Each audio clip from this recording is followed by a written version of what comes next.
Welcome to First at CES. You know, this is one of the most exciting times of the year. The type is all messed up. I guess we'll just wing it. Josh, what did you think of what was the biggest trend of CES? So we're just gonna wing it, I guess. You know, CES is an exciting time. There's a lot of. Excuse me. I'm sorry. I'm sorry. Okay.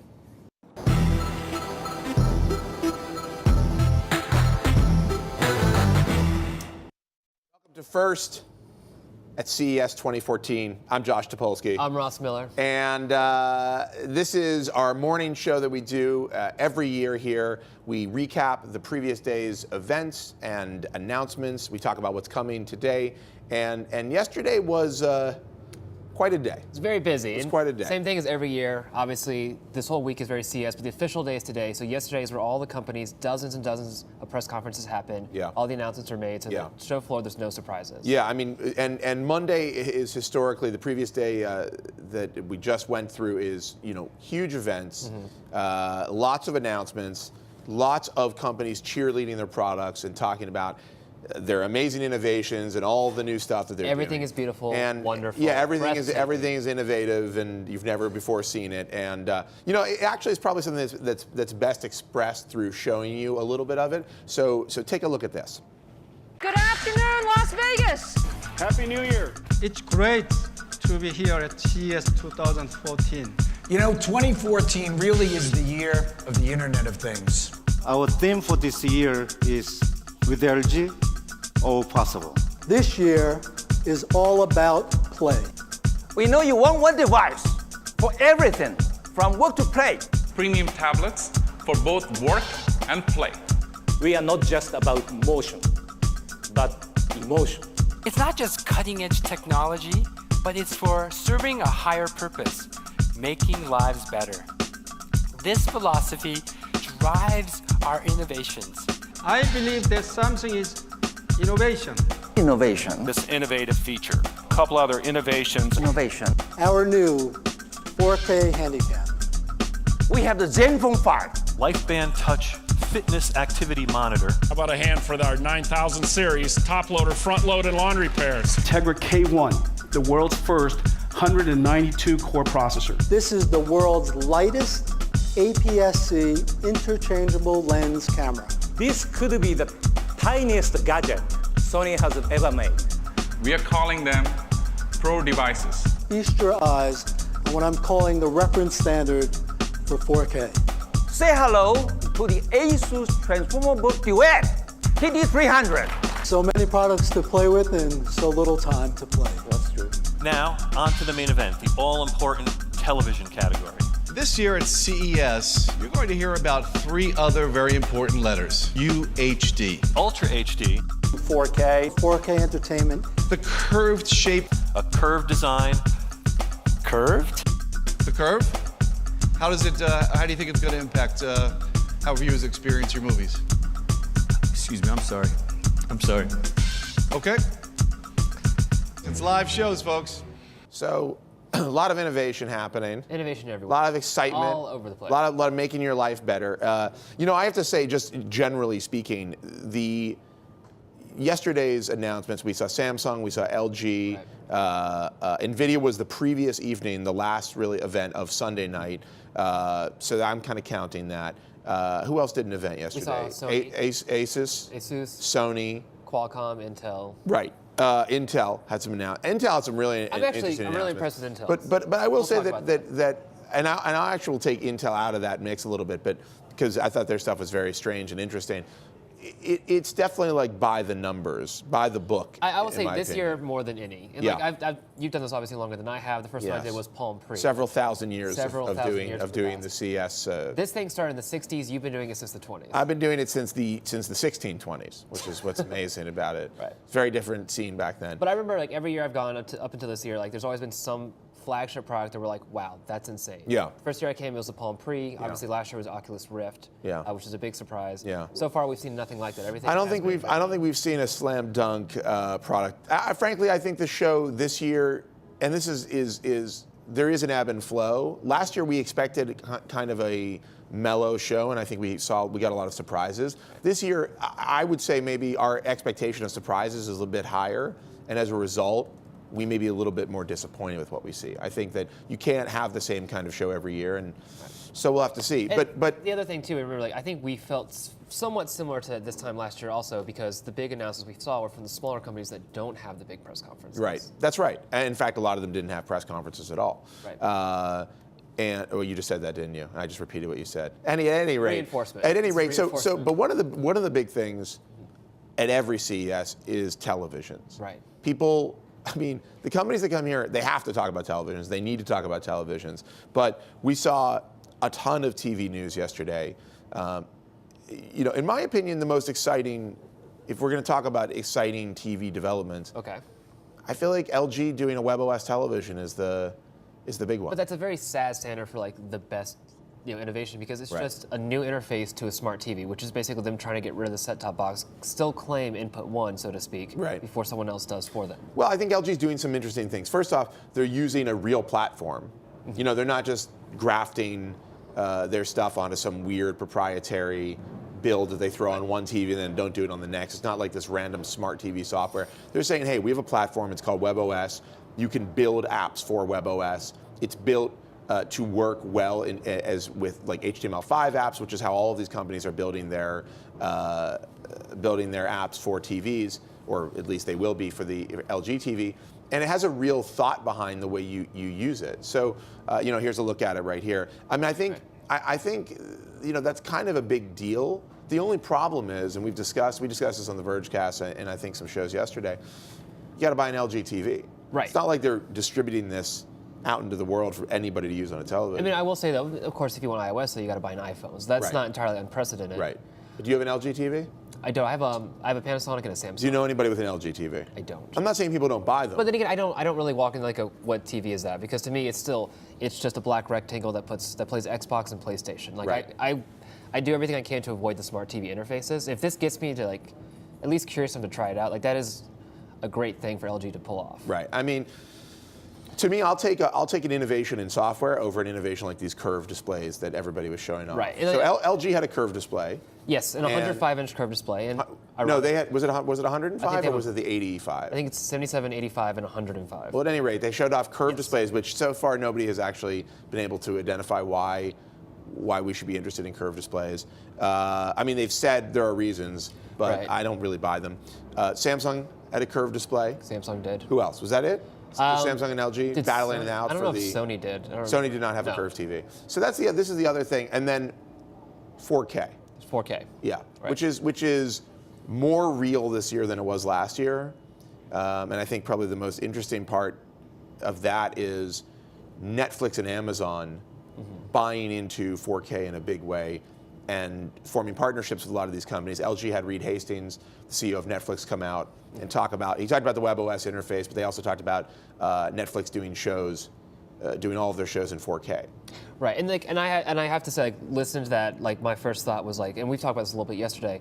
There's no Time Warner Cable, there's no Comcast, there's no Charter, there's no any of those companies on stage with them saying, yes, we're part of the 4K revolution. Right. No, if you're getting a 4K television and you want to watch 4K content, that delivery system is going to be internet streaming. That's going to be your Netflix. It's got to be streaming, and you don't hear. I mean, cable, I guess, presumably will come around to doing 4K over traditional cable lines over copper. I mean, I assume they can. I don't know why they wouldn't be able to. They can do 1080. Right. Or at least fiber optic. Though, I mean, when you think about how artifacted 1080 or 720 is on cable delivery, I do wonder if that's even possible. But the new standard is H.265, which is being built into a lot of these new televisions. Right. The industry seems to have agreed on it for getting reasonably sized packets of data down to these televisions and these receivers and getting it onto your television. But, I feel like we're still I feel like Time Warner and Comcast are terrified of people asking for more bandwidth, trying to push more bandwidth down the pipe. And so I feel like we're still very far away on 4K TVs. Even though you're going to be able to start to buy them, you can buy them now. You'll be able to buy even more throughout 2014. Right, and maybe you have a better memory of this, but I do know when the HD television started becoming a big thing, obviously cable had not caught up yet. You'd have to buy a special HD receiver. It costed a premium. Yeah. If it was available at all. That's right. Yeah. The infrastructure, I'm hoping, is there. If not, it's going to be a huge. I think in the next 5 years, really I think in the next 5 years we'll lay the groundwork. Right. But it's going to be a slow climb, a slower climb, in my opinion, maybe than HD was slow, at least in the U.S. So that's I think that's the main stuff for televisions. It is there anything else that happened? I mean, the tangential to that, at least somewhat, Sony did announce a 4K camera. Right. So That's right. if it's not Amazon, it's not Netflix, it is your home movies with your a children. 4K camcorder, which is, do people say camcorder anymore? I don't think they do. Handycam, I guess. Yeah, well, it is a Handycam. Yeah, I mean, that's a brand name, but interesting. I mean, there are 4K cameras in existence now. There are plenty of them. People are shooting 4K right now. So that's not a huge innovation. Did they mention a price point? I don't think so, but the handicap line is generally, that's more consumer than right. anything It's a else we've consumer-facing seen. product.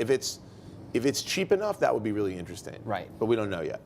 I don't see why. I don't know if that's a major leap for them, because in terms of processing 4K, cameras do that all the time. I mean, you can process higher resolution images. Right. I think the issue is the optics, and they're probably putting cheaper optics in there. So it could be a consumer level product for a reasonable price.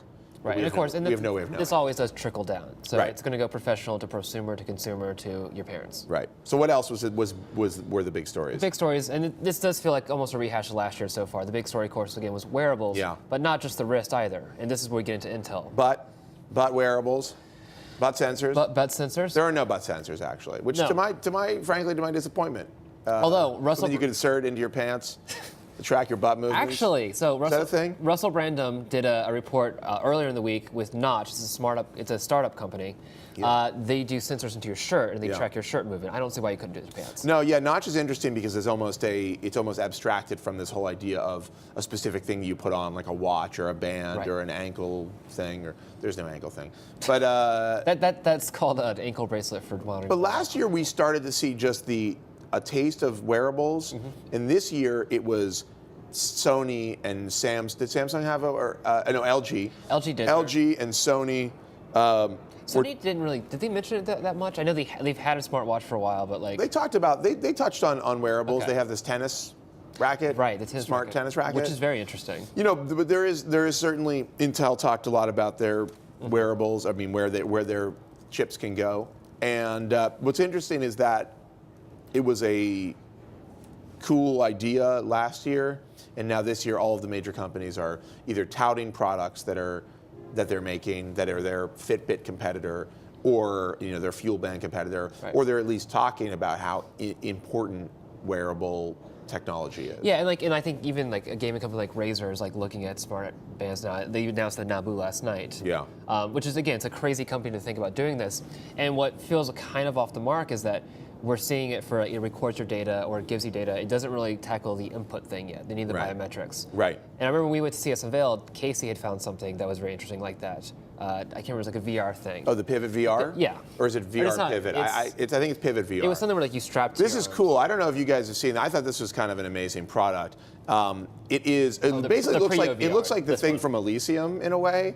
The like the body mod or whatever. But it tracks your body movements. It tracks your arm movements, and it looks really, really natural. I mean, you can see there's a little bit of lag, but that you can see Casey's arm is shaking a little bit, and it shakes in the game. And I gotta say, you match this.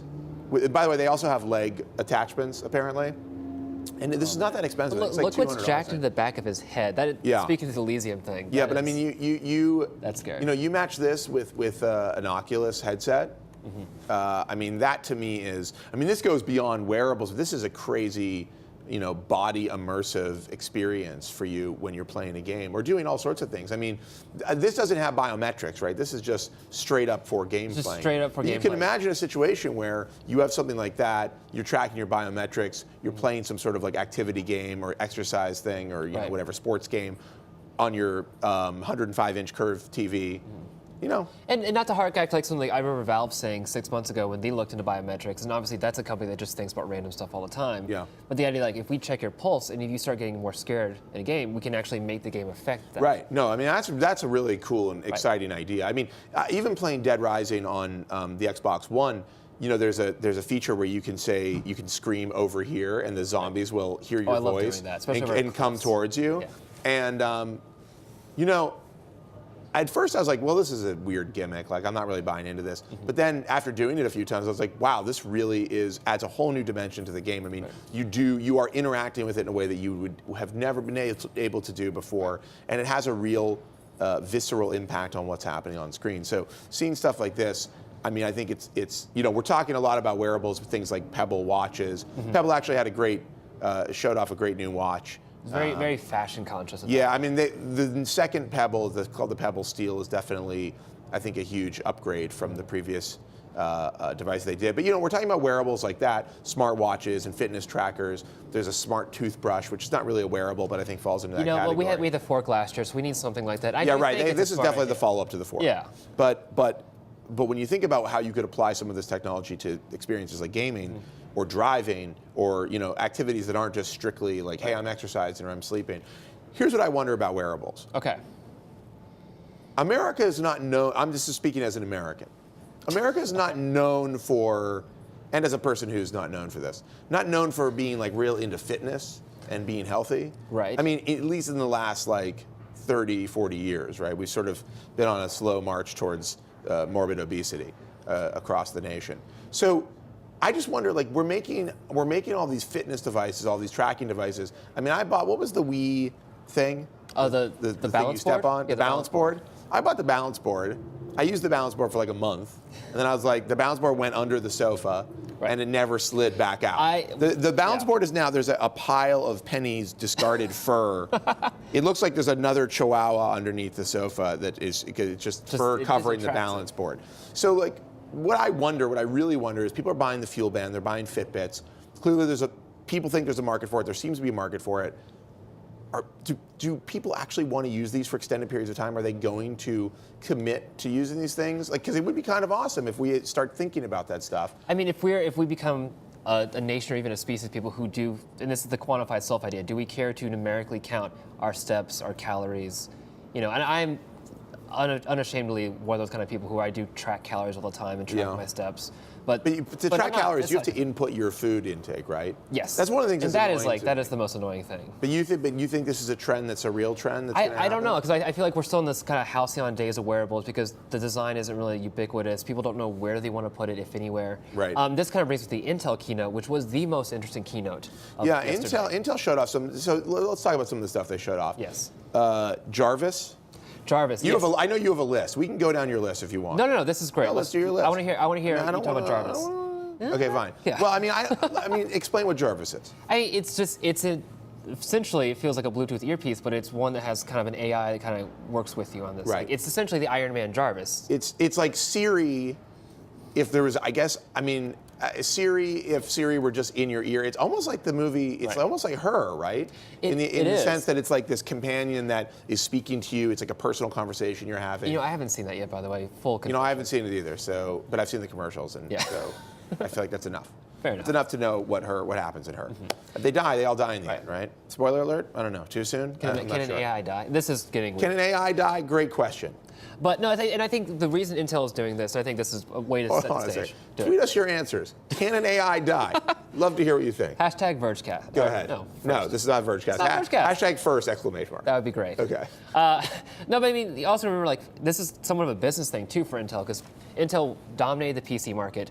They screwed the pooch on mobile, and that's become a big thing. Yeah. This is Intel getting ahead, saying, we know wearables will be a thing. We don't know what it looks like. Yeah. But we're going to set the ideas, and then if you want it, look, we know how to do it. So just please use us. Well, I think this is interesting. You know, you see Google saying, hey, Google Glass, you're going to wear this thing on your head. You're going to get information in the corner of your vision. You know, you've got Apple's take thus far is, hey, you're going to have this personal assistant on your phone. She's going to give you all this information. Google is also doing Google Now, so it's a little bit of that. You've seen some of these devices, the watches, where they're trying to say, like, don't be looking at your phone. We're going to find better ways to give you certain types of information. This is an interesting take on it where there's no screen. There's no interface beyond the conversation you're having. I mean, obviously there is a verbal interface. So I think it's an interesting take. I just love the idea, though, that I will be having a conversation. We talk about distraction. Right. If you've ever tried to listen to two people talking at the same time, it's basically impossible. So I love the idea that we'll be having a conversation and Jarvis is going to be updating me on some very important information, and it's like, will be completely chaotic. Or even more compelling. They didn't talk about this, but I feel like what they're expressing even more compelling is auto translation. In this system, where like Jarvis could actually translate who we're talking to and listen. Well, that would be amazing. I mean, we've seen Google try things like that, but it's always if this device had the ability to pick up audio that well and could, in real time, process it and deliver the translation, I mean, that would change. That could change like how we watch movies, for instance. Right. Instead of watching films, it would change how we learn languages. Instead of watching films with subtitles, you may just be hearing the dialogue read back. Of course, I guess that's like dubbing. So what am I talking about? That doesn't make any sense. Maybe Jarvis is a better dubbing. But dubbing is whack. Okay.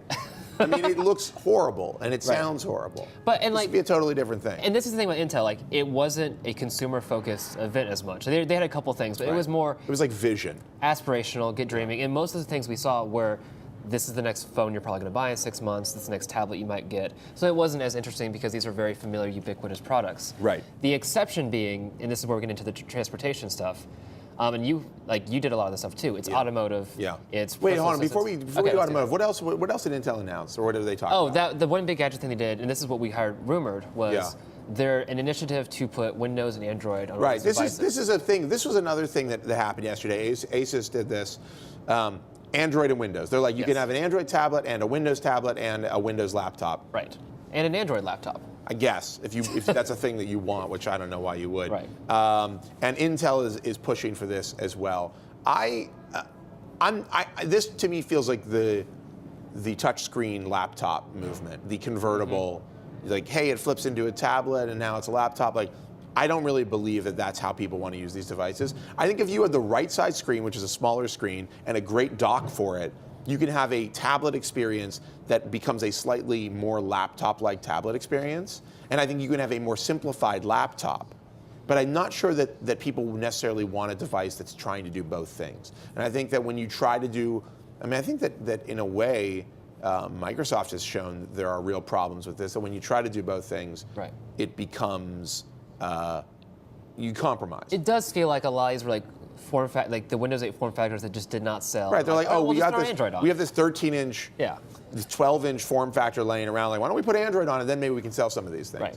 Which is, maybe we're being cynical, but I do feel that again, it's like, is there a market for this product? How do you create a market for it? I mean, my experience is I like a smaller tablet and a small laptop, and they do very different things. So, anyhow, so the other big story of the show, transportation. That's where you were going. That's where I'm going to, because that one is somewhat aspirational, but it also feels a little more actualized. We're about to get in this field where, like, self-driving cars is a big thing. Those are trying to get approved really fast.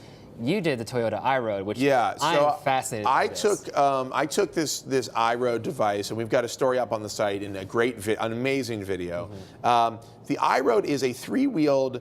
They say two-passenger, that it's really like one regular-sized human and a kid or something. You're not a regular-sized human. Or what Toyota said, which was two Homo sapiens from Japan.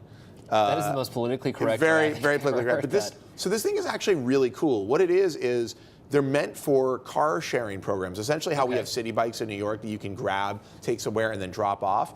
They're going to start doing these in Asia and Europe.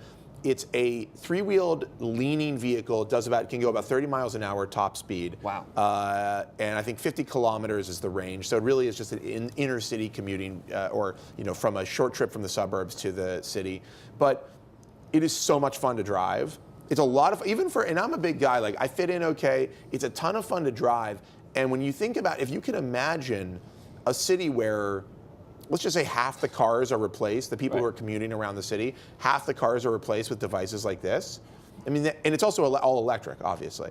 Well, not obviously. Obviously not obviously. That's another interesting development too, because Toyota fuel cells as well. Yeah. Like that's going to be a big deal. Toyota had a fuel cell announcement, I believe, yesterday. Yes. And there's clearly, look, automotive is changing. I think Tesla has has really reignited the imagination for what can happen in cars. And Google with the self-driving car. Audi last night showed off a self-driving car they had stuff last year they showed us. It's apparently even more advanced this year.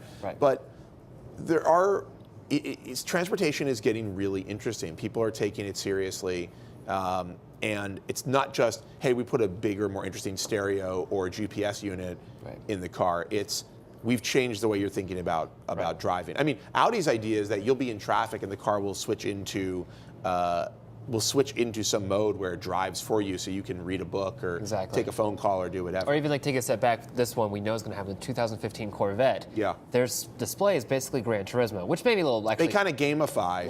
That makes me a little nervous. People who are like feeling this is Gran Turismo. Yeah, I mean, people will definitely abuse it. Yeah. But or they'll start playing Gran Turismo. That's way more boring. That's problems with humans, really, not problems with what Chevy's doing. But we have this Audi. Right. Do we have a clip of this? We do. So also to set the stage first, last year Chris did the self-driving car with the Audi, but it was only in a parking lot. Chris Ziegler went to do an Audi demo, and he got in a car and it parked itself. Yeah, which is like, okay, that is very, very like fascinating. Like we were all amazed by it. Yeah. This year, obviously, they want to show off a little more, so Chris got to do a few extra things with it this year. Yeah. We should show this. So here's Chris test riding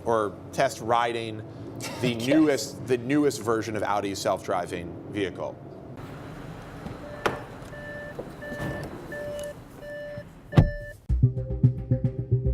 This is Chris from The Verge, and today we're looking at a pair of Audis you're definitely not going to find in your local dealership. One drives for you, one reads traffic lights, and both are kind of amazing. So Audi has worked with the city of Las Vegas to wire up all of these street lights so that they're actually downloading information about the programs that the street lights are running on, the reds, the greens, in real time, and Audi is calculating when the lights are likely to change. The engine is currently completely off. The car has start-stop technology, and because it knows when this light is going to change from red to green, when there's 5 seconds left, the engine automatically turns on, so we're ready to go. Normally with a start-stop engine, the only time the engine turns on is when you let your foot off the brake, and then there's a little bit of a delay before the engine's ready to go. With this, by the time the light changes, you can press the gas and you're good to go. And one of the great things about the car being able to detect when it needs to start the engine is that if you're not paying attention to the stoplights, if you're looking around, you can feel the engine start. You can feel it on the pedal, the brake pedal. You can sort of hear the engine a little bit. So that kind of gives you a reminder that you need to start paying attention because the light's about to change from red to green. The system is only live in a few European cities right now, and it's very difficult to scale because every major European city does their traffic lights differently. It's a little more homogeneous in the US, but it's still a huge task to try to take in all of this traffic light information, collect it in a server farm in Germany, and process it and get it out to all the cars. So this is a slow process. The Las Vegas deployment is just for CES, of course, but over time, hopefully, we'll see this in more cars. Later, we took to the highway to see what happens when you fall asleep while your self-driving car is slogging along in a traffic jam. Okay, here we go. Please watch the traffic around me because this is pretty scary.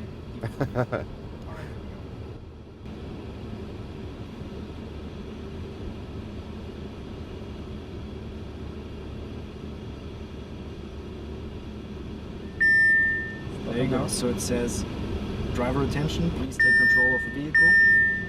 After 5 seconds, starts breakdown. And there you go. And the emergency lights are on. Well, they just switch back off again. That sometimes happens. We're still in development. That's a loud beep. It is. It's hard to ignore. It is.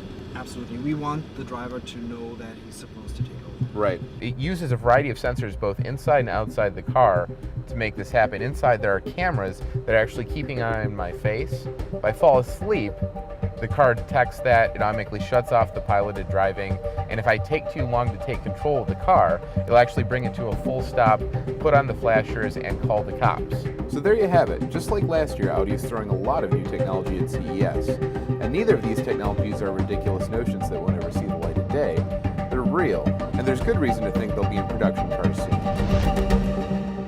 So, pretty incredible. I mean, I think there's this feeling of safety because you got somebody behind the wheel there. But when you see them just like taking their hands off the wheel and there's like an 18-wheeler whizzing past them, it reminds me. You remember that scene from Fight Club where like they just let go of the wheel and they crash? Yeah, it can't. That's what it's like. Except anymore. it's not crashing. No, it's like very boring. Like, oh, it comes to a stop. Yeah. No, it's pretty incredible, and that'll be.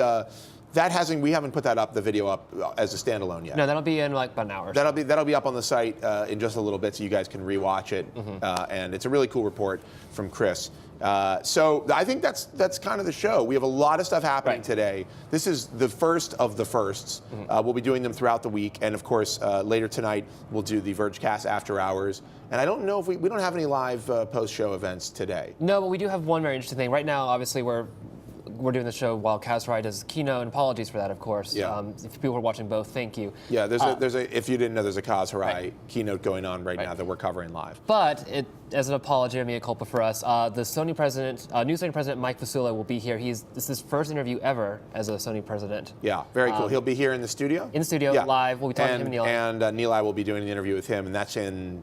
It's about 11 o'clock. We want to say 11, but obviously they're literally going straight from the hour and a half, but we'll have to see what their schedule's like over there. But so yeah, and by the way, we'll have a bunch more interviews and hands-on, all kinds of demos and stuff from the studio here. Like I said, Vergecast at night. First will be happening every morning, and then 90 seconds on the Verge, of course, every day. So plenty of video, lots of video coming from the Verge. That is first, and we will see you guys tomorrow morning. Take care.